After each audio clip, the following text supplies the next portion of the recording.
And we're back at the Rip Curl Pro Bells Beach women's round of 16, and Tatiana Weston-Webb out to a quick start with 35 minutes on the clock. Looking sharp on her backhand attack as she races around that starting section, and she's hoping for it to stand up on the inside. Some waves have still been standing up really well for that powerful section, and others have been slowly just drifting off. And it looks like she's found one with a good finishing spot to it. Waiting for those scores to come in from the judge. Rabbit Bartholomew, former world champion.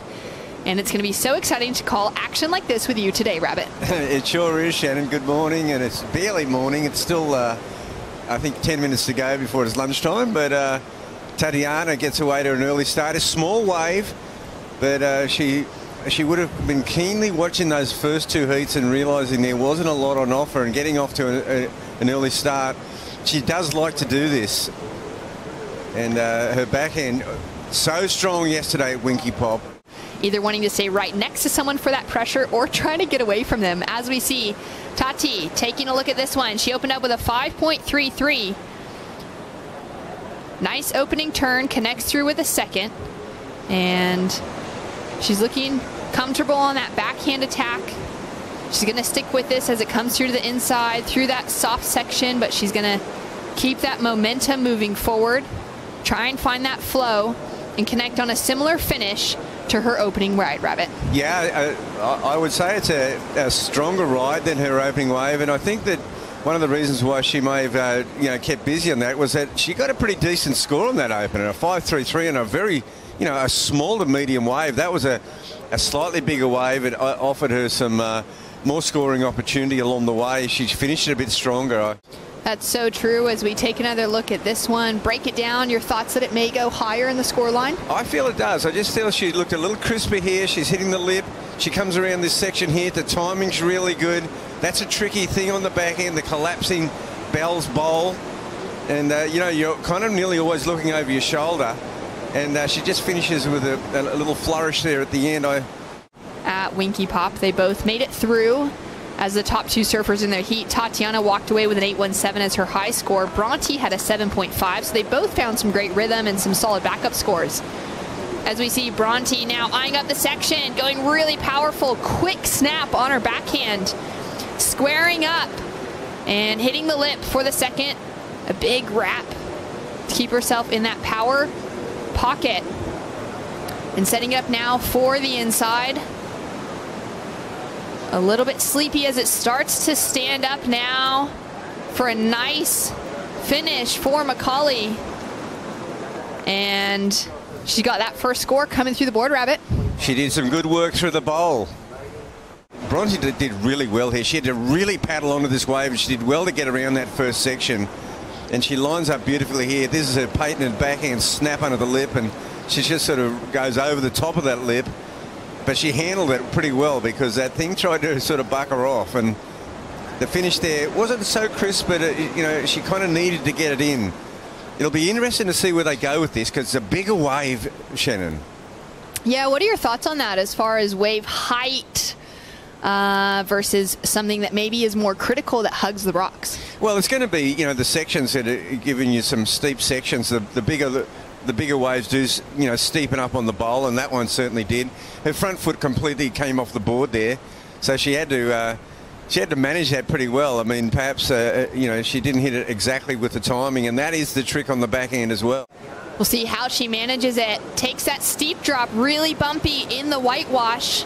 Connects with the lip for that first turn. Now racing around the section, it just kind of feathers down in front of her, and she's not going to find any scoring potential out of it. Very difficult to negotiate herself around this one.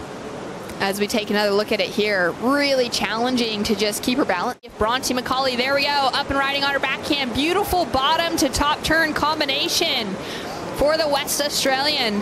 Coming in for that second snap in the pocket, and a big wrap to add in the variety. And now pumping down the line, looking for a clean finish, and she may have even more on offer as she comes into the closeout section on the beach. And the crowd is so happy to see some good surfing and some solid bells. Well, Bronte definitely was the winner of that particular exchange, no doubt about it. Bronte, this is second turn here, is an absolute cracker. Jams it off the tip, and she gets another section, looking over her shoulder on her back end, much cleaner.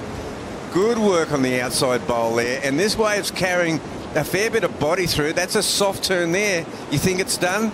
No, she actually gets around this section, and she gets one of those swooping backhand finishes that she's known for, and she's quite stoked with that. She just about claimed it. What a powerful attack. Oh, an overhead wave. This turn here, just super clean, good timing. And see how she just jams it down the face, and she looks over her shoulder again. She sees another section, steep, and brilliant timing once again. And it's an 8.33 for Bronte Macaulay. Wave selection, absolutely perfect. Precise surfing, matching the tempo of that wave so well. Yeah, she was, you know, this is an amazing situation because in actual fact, great finish there. Bronte, this is one of those classic Bell situations where she jumped off the ski, she paddled across, there was a bigger set. So primed to see her surfing so well at home, finding waves that she knew like that, as we see the Australian now up and riding. It's the battle of the goofy foots in this heat. Bronte Macaulay already out in front now, looking to increase on her backup of a 4.77. Finding a few great turns to connect together. And now she's going to hug to the inside of that one, decides to let it go as it goes soft on the inside section. You know, the prime wave of the set, but Shannon, I thought she did pretty well on this wave. Her timing was great. This second turn is really well done, and this third turn, this is the money turn here. Yeah, just sort of under the lip, nothing like that last wave. Stood up so well for her to get her into that excellent range. We had a couple of excellent scores come through on the women's side of the draw already. Tatiana Weston-Webb found one at Winky Pop yesterday, and she'll be looking for that feeling again, but just mistimes the finish of that section. Yeah, well, Tatiana on that wave was going to go absolutely nuts. She was just going to just reel off backhand slams on the bowl section. It was only a medium-sized wave, but she is capable of getting, like, I would think Tatiana would be happy to get. This is an important wave for Tatiana Weston-Webb, caught during the break, as we see a couple of solid turns to kick things off. She continues to wrap through to this inside section. And Rabbit, she was chasing a high 8. She's just narrowly chipped away at it with this wave. Bronte Macaulay had this wave as well. She drove off the bottom hard into the lip and then ducked out of it. Yeah. It was the outside that didn't offer enough scoring opportunities. She did great work on the shore break. And it just goes to show there's not a lot of scoring potential on that shorey. Bronte with another strong paddle, steeper section, as she digs into it and has a great pocket to connect with. Critical section for that second turn as well. And man, she is flowing out there today, Rabbit. Well, that was the turn of the heat so far. I mean, that was a short, sharp ride. This first turn, she sets it up nicely. Look at it, she's over her shoulder. That was pretty good timing there. This second turn, though, look at the confidence. And she jams it down the face, and I mean, she just sent some buckets flying on that one. That first turn's great too. This combo, it's a 1-2 combo. Now, this is all on the outside section, and she got a 7.33. She's having the heat of her life. Incredible surfing from Bronte. Now putting Tatiana Weston-Webb in a combination situation of a 15.66. And the replacement for Caroline Marks, Goofy Foot replacing Goofy Foot, making it look so fun. That second turn, that was the best turn of this heat. Tatiana Weston-Webb now having a look behind, a later takeoff up into a difficult lip as well, and she'll have to just pencil dive to get out of that one. So momentum still sitting with Macaulay, and Tatiana Weston-Webb had a look at this one to try and work her way back in. Yeah, and this is the difficulty of Bells on your back. Bells has done a number on her. It's a gnarly break for that, and here's a great wave. She's comboed, but she'll just go to town on this one. Yeah, she's really going to unleash. Nice wrap to kick things off.